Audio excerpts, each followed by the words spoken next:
in a closet, didn't tell anybody, and wasn't the character, and said, hey, have you ever seen anything like that before? And go to snodgrass.net. That's where you're going to find a lot more. But, 1971 was my first real incidence as a lamp worker. A fellow I learned from, Chuck, learned making pipettes and such when he was like 13 years old. And he was doing all this scientific apparatus. And like 2 weeks before he turned 14, somebody turned him on. And he came back to the guy he was working with and says, hey, what do you think of this? And they started building pipes. And it was all clear glass when I started. And I started working with Chuck, and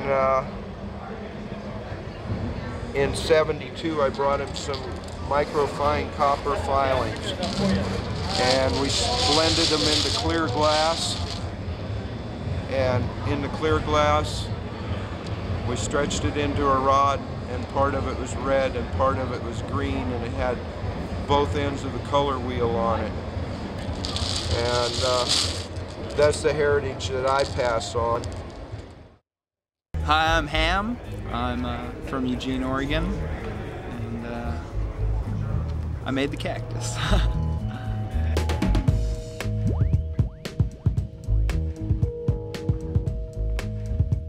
I looked into some cactuses and found the one I wanted that didn't need thorns and it was going to be accommodating. And then I looked at the area that it grew in, and I found other plants that grew in the same habitat and that were going to be compatible in that respect. And then I just went ahead and did it.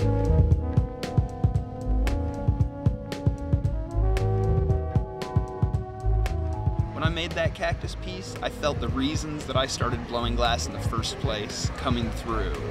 And I'm sold. I've just got to keep doing it now.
Hello, welcome to the Galaxy Gallery. You're here on Melrose Avenue in Los Angeles.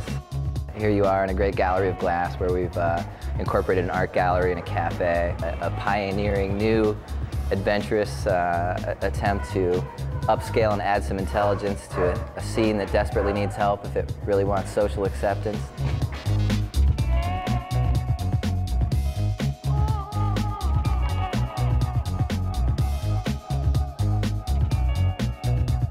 We treat it like a real art gallery. We rotate art shows through here every 3 weeks. the bridge from the pipe store to the art gallery is obviously the hand-blown glass.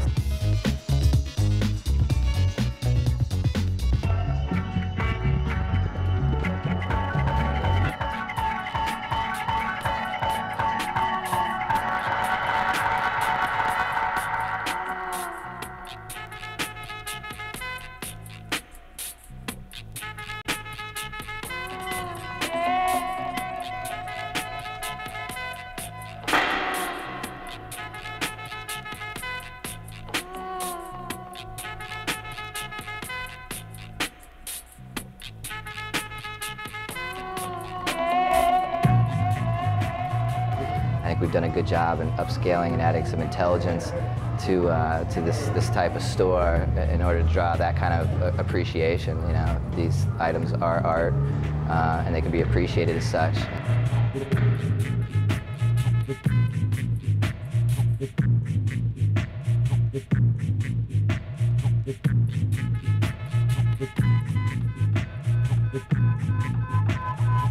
The most amazing thing about Jason's pieces is, you know, they're obviously enormous sculptures of a lot greater size than you normally see. Some of these pipes with a lot more intricate, you know, detail.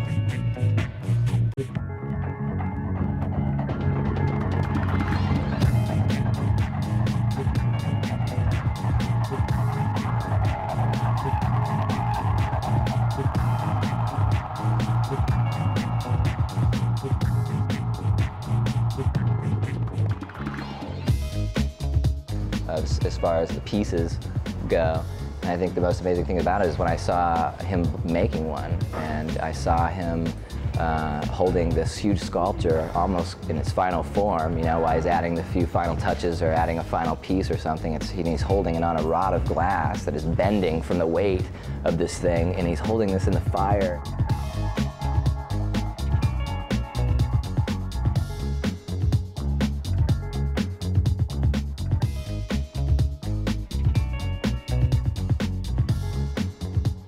My greatest victories are one when I have parents with their children or older people who don't smoke and who you would never think would be into this type of thing or into this scene, who come in here and can fully appreciate what's going on at another level, fully appreciate these pipes for the craftsmanship and the artistry.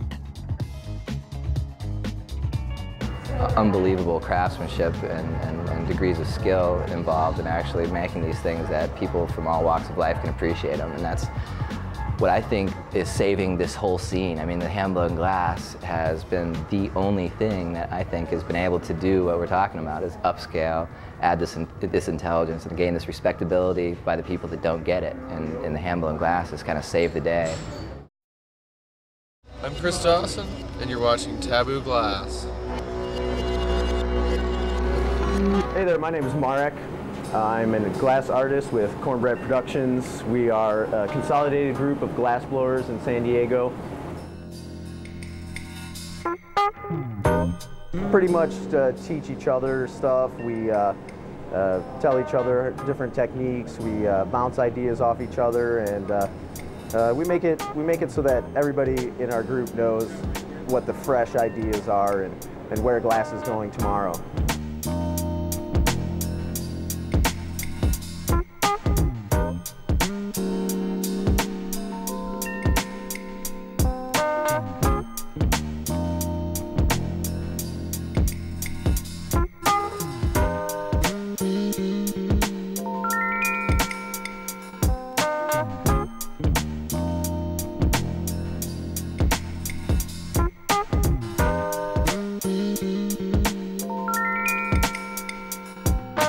My name's Casey Haling. I'm from San Diego, California, and I'm with Cornbread Productions.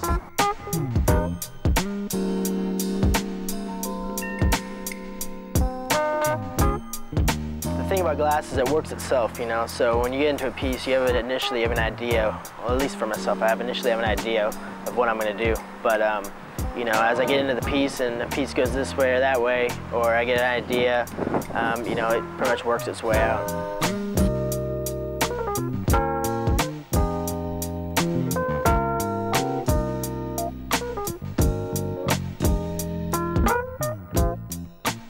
I'm Zach, and I'm a glass blower.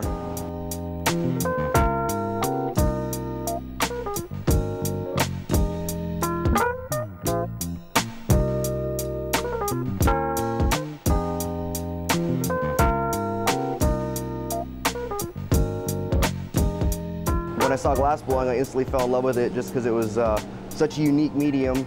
You know, things that can start separate and be formed together into one fluid piece.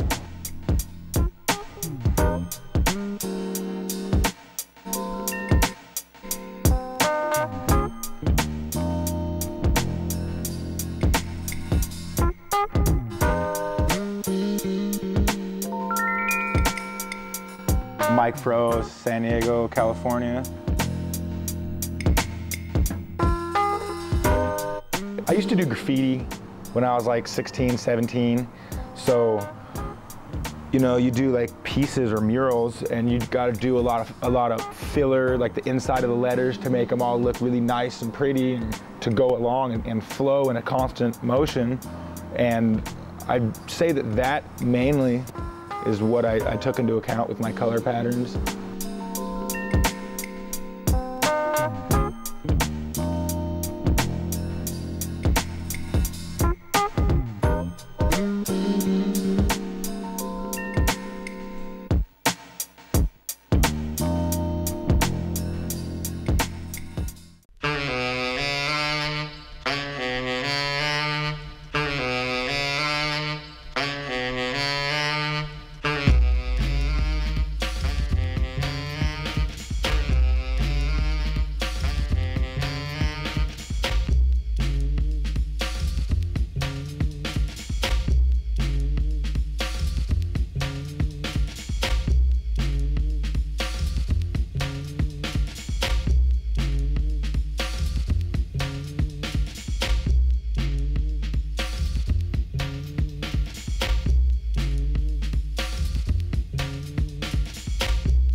We're at Cornbread Productions here, and we're blowing it up right now, and there's no stopping us.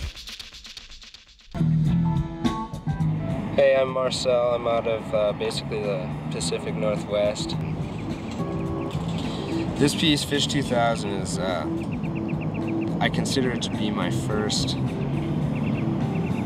art piece. It's the first time I and this isn't the first sculptural piece. It's my first piece where I went all out. When I started the piece, I said, if I can think of anything to enhance the symbology or to make this piece better, I'm going to use it. This piece has 100 hours of torch working in it. And I'd say it has at least 100 hours of thought and engineering behind the actual construction process. I really like to promote pieces that have a theme, you know, like for me, like there's constantly this debate between art and craft, especially as it relates to glass because it's so technical. Taking a piece and like thinking it through and spending the time to attach concepts and ideas to the parts and use the three-dimensional relationship of all those parts to convey an idea, you know. It's like that's what I'm really trying to work on in my pieces.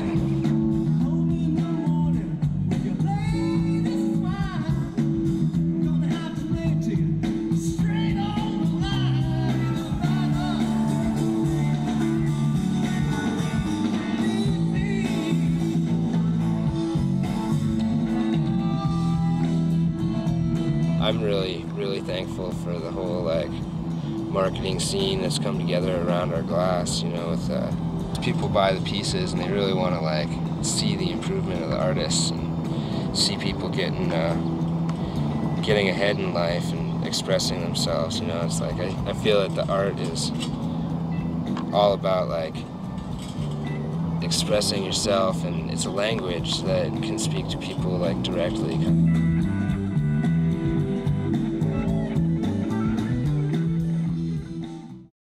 All right, I'm Alex Griffin.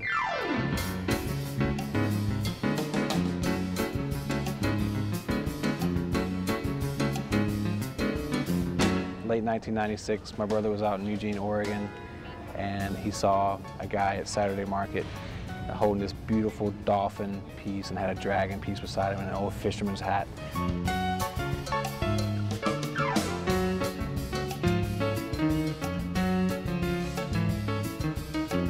told him that we were going to be on a fish tour for the summer, and we'd like to get some nice pieces to sell out there.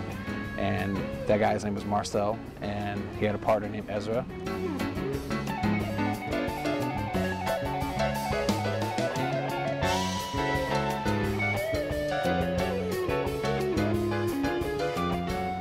That summer I sold a good amount of pieces on Fish Tour.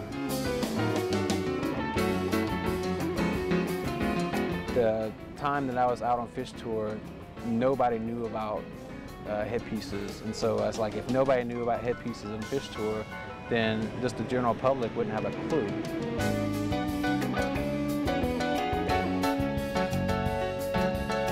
The name Headies came from when I was on the fish lot, and people would always say, wow, that's a really heady piece, or check out the headies he has. Or, you know, he has some really heady pieces.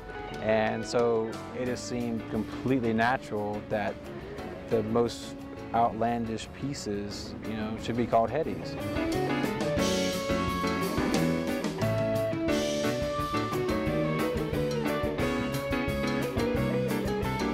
Ever since our inception, we've tried to be a place to stimulate this inspiration for glass blowers, and also to provide a market so glass blowers can express themselves and still be able to get paid for it.